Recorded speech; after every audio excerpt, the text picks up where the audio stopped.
Hi, my name is Eliza Gardenauer, and I am starting a new project called First Chapter Fridays, and this is technically your First Chapter Friday. A bit about me. I am a student at DB. I'm a junior. I love to read. I don't get to read as much, unfortunately, these days, but I did love to read, and I still do. I read this series when I was in sixth grade and I really liked it, but I'm going to be reading it to you guys today. I love to draw and I like to write my own stories sometimes. Most of these books are going to be books that either you guys have recommended to me.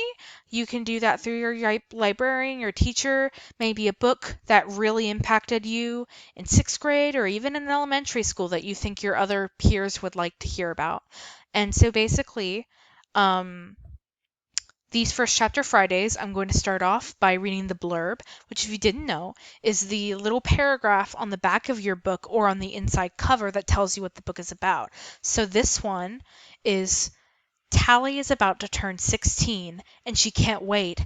In just a few weeks, she'll have the operation that will turn her from a repellent ugly into a stunning, attractive pretty. And as a pretty, she'll be catapulted into a high-tech paradise where her only job is to have fun. But Tally's new friend, Shay, isn't sure she wants to become a pretty.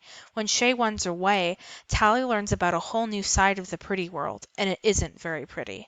The authorities offer Tally a choice: find her friend and turn her in, or never turn pretty at all. Tally's choice will change her world forever. So this is the book we're going to be reading today, and I'm going to start off with chapter 1, which is New Pretty Town. The early summer sky was the color of cat vomit. Of course, Tally thought, you'd have to feed your cat only salmon-flavored cat food for a while to get the pinks right. The scudding clouds did look a bit fishy, rippled into scales by a high-altitude wind. As the light faded, deep blue gaps of night peered through like an upside-down ocean, bottomless and cold. Any other summer, a sunset like this would have been beautiful, but nothing had been beautiful since Paris turned pretty.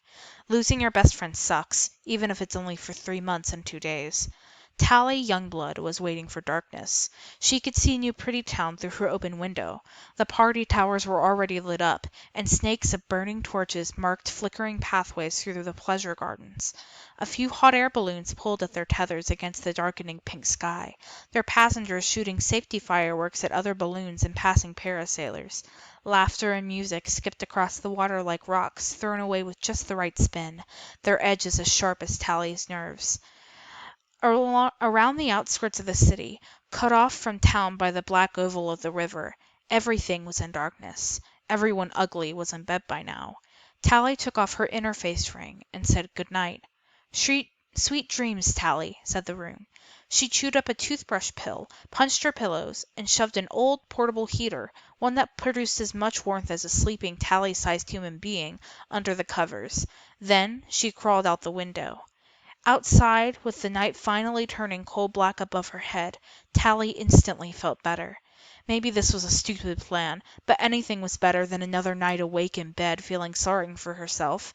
On the other familiar leafy path down to the water's edge, it was easy to imagine Paris stealing silently behind her, stifling laughter, ready for a night of spying on the new pretties. Together. She and Paris had figured out how to trick the house-minder back when they were 12, when the 3 months difference in their ages seemed like it would never matter. Best friends for life, Tally muttered, figuring the tiny star on her right palm. The water glistened through the trees, and she could hear the wavelets of passing river skimmers' wakes slapping at the shore. She ducked, hiding in reeds. Summer was always the best time for spying expeditions. The grass was high, it was never cold, and you didn't have to stay awake through the school next day.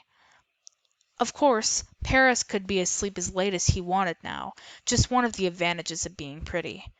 The old bridge stretched massively across the water, its huge iron frame as black as the sky. It had been built so long ago that it held up its own weight, without any support for hover struts.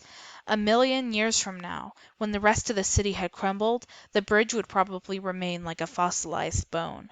Unlike the other bridges into New Pretty Town, the old bridge couldn't talk, or report trespassers, more importantly. But even silent, the bridge had always seemed very wise to Tally, as quietly knowing as some ancient tree. Her eyes were fully adjusted to the darkness now, and it took only seconds to find the fishing line tied to its usual rock. She yanked it, and heard the splash of rope trembling from where it had been hidden among the bridge supports. She kept pulling until the invisible fishing line turned into wet, knotted cord. The other end was still tied to the iron framework of the bridge. Tally pulled the rope taut and lashed it to the usual tree. She had to duck into the grass once more as another rimmer skimmer passed. The people dancing on its deck didn't spot the rope stretched from bridge to shore. They never did. New pretties were always having too much fun to notice little things out of place. When the skimmer's lights had faded, Tally tested the rope with her whole weight. One time it had pulled loose from the tree, and both she and Paris had swung downward, then up and out over the middle of the river before falling off, tumbling into the cold water. She smiled at the memory, realizing she would rather be on that expedition, sulking wet in the cold with Paris, than dry and warm tonight, but alone. Hanging upside down, hands and knees clutching the knots along the rope, Tally pulled herself up into the dark framework of the bridge, and then stole through its iron skeleton and across to New Pretty Town. She knew where Paris lived from the one message he had bothered to send since turning pretty. Paris hadn't given an address, but Tally knew the trick for decoding the random-looking numbers at the bottom of a ping. They led to some place called Garbo Mansion in the hilly part of town. Getting there was going to be tricky. In their expeditions, Tally and Paris had always stuck to the waterfront, where vegetation and the dark backdrop of Uglyville made it easy to hide. But now, Tally was headed into the center of the island, where floats and revelers populated the bright streets all night. Brand new pretties like Paris always lived where the fun was most frantic. Tally had memorized the map, but if she made one wrong turn, she was toast. Without her interface ring, she was invisible to vehicles. They'd just run her down like she was nothing. Of course, Tally was nothing here. Worse, she was ugly. But she hoped Paris wouldn't see it that way, wouldn't see her that way. Tally had no idea what would happen if she got caught. This wasn't like being busted for forgetting her ring, skipping classes, or tricking the house into playing her music louder than allowed. Everyone did that kind of stuff, and everyone got busted for it. But she and Paris had always been very careful about not getting caught on these expeditions. Crossing the river was serious business. It was too late to worry now, though. What could they do to her anyway? In 3 months, she'd be a pretty herself. Tally crept along the river until she had reached a pleasure garden, and slipped into the darkness of beneath a row of weeping willows. Under their cover, she made her way alongside the path, lit by little guttering flames. A pretty couple watered down the path. Tally froze, but they were clueless, too busy staring into each other's eyes to see, getting that warm feeling she always... Oh, sorry. Let me restart that. I'm just... But they were clueless, too busy staring into each other's eyes to see her crouching in the darkness. Tally silently watched them pass, getting that warm feeling she always got from looking at a pretty face. Even when she and Paris used to spy on them from the shadows, giggling at all the stupid things the pretties said and did, they couldn't resist staring. There was something magic in their large and perfect eyes, something that made you want to pay attention to whatever they said, to protect them from any danger, to make them happy. They were so pretty. The two disappeared around the next bend, and Tally shook her head to clear the mushy thoughts away. She wasn't here to gawk. She was an infiltrator, a sneak, an ugly, and she had a mission. The garden stretched up into town, winding like a black river through the bright party towers and houses. After a few more minutes of creeping, she startled a couple hidden among the trees. It was a pleasure garden, after all. But in the hidden darkness they couldn't see her face, and only teased her as she mumbled an apology and slipped away. She hadn't seen too much of them, either, just a tangle of perfect feet, legs, and arms. Finally, the garden ended, a few blocks from where Paris lived. Tally peered out from behind a curtain of hanging vines. This was farther than she and Paris had ever been together, and as far as her planning had taken her, there was no way to hide herself in the busy, well-lit streets. She put her fingers up to her face, felt the wide nose and thin lips, the too high forehead and tangled mess of frizzy hair. One step out of the underbrush and she'd be spotted. Her face seemed to burn as the light touched it. What was she doing here? She should be back in the darkness of Uglyville, awaiting her turn. But she had to see Paris, had to talk to him. She wasn't quite sure why, except that she was sick of imagining 1,000 conversations with him every night before she fell asleep. They'd spent every day together since they were littles, and now nothing. Maybe if they could just talk for a few minutes, her brain would stop talking to imaginary Paris. 3 minutes might be enough for her to 3 minutes might be enough to hold her for 3 months. Tally looked up and down the street, checking for side yards to sink through, dark doorways to hide in. She felt like a rock climber facing a sheer cliff, searching for cracks and handholds. The traffic began to clear a little, and she waited, rubbing the scar on her white palm. Finally Tally sighed and whispered, "Best friends forever," and took a step forward into the light. An explosion of sound came from her right, and she leaped back into the darkness, stumbling along the vines, coming down hard on her knees into the soft earth, certain for a few seconds that she'd been caught. But the cacophony organized itself into a throbbing rhythm. It was a drum machine making its lumbering way down the street. Wide as a house, it shimmers with every movement of his dozens of mechanical arms, bashing away at every size of drum.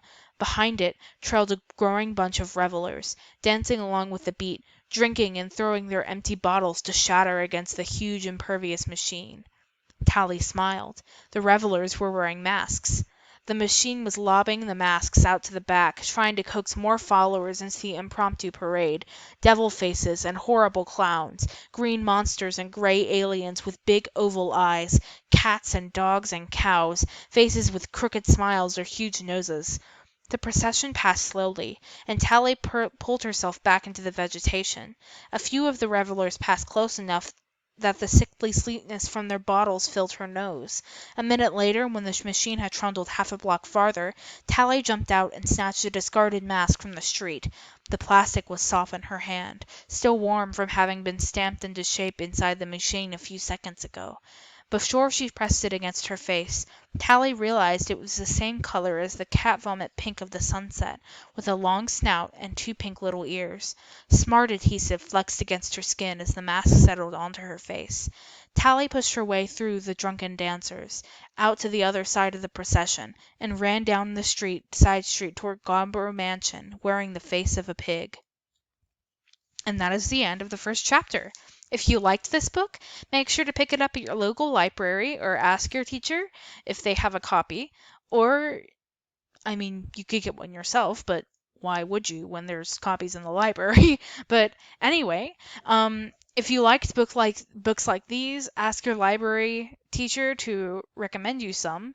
And yeah, so peace out until next week.